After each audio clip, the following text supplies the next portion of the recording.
À présent, comme tous les matins, nous allons remonter le temps avec vous, Mathilde Terrier. Et aujourd'hui, le 21 mars, c'est un boycott qui a retenu votre attention. Oui, nous sommes le 21 mars 1980 et pour protester contre l'invasion des soviétiques en Afghanistan, voilà ce que demande le président américain à ses athlètes ce jour-là. Les principaux intéressés par le maintien ou non des Jeux Olympiques, ce sont, aux États-Unis comme ailleurs, eux, les athlètes. Et ils étaient une centaine hier à s'être rendus à la Maison-Blanche pour savoir s'il leur restait une lueur d'espoir d'aller à Moscou. Une demi-heure plus tard, ils étaient fixés. Le président Carter renouvelait sa décision irrévocable de boycotter les Jeux, rappelant qu'ils ne sauraient avoir lieu dans un pays qui veut s'en servir à des fins de propagande, et alors que 105 000 soldats soviétiques sont en Afghanistan.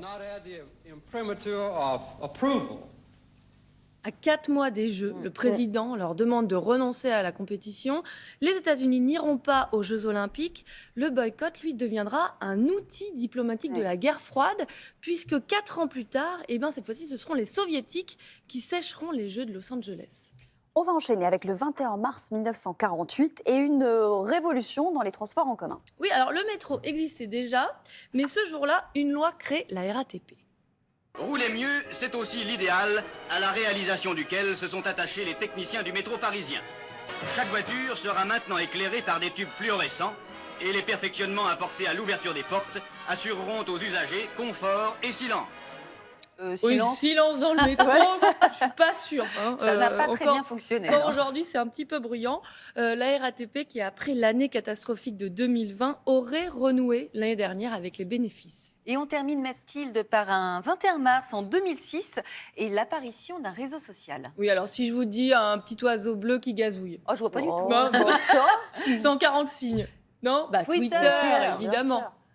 140 signes par message, c'est court, l'équivalent d'un SMS, mais qui serait envoyé simultanément à tous ses amis. Les amis sur Twitter, ce sont les followers, ceux qui ont décidé de suivre ce qu'il écrit en ligne.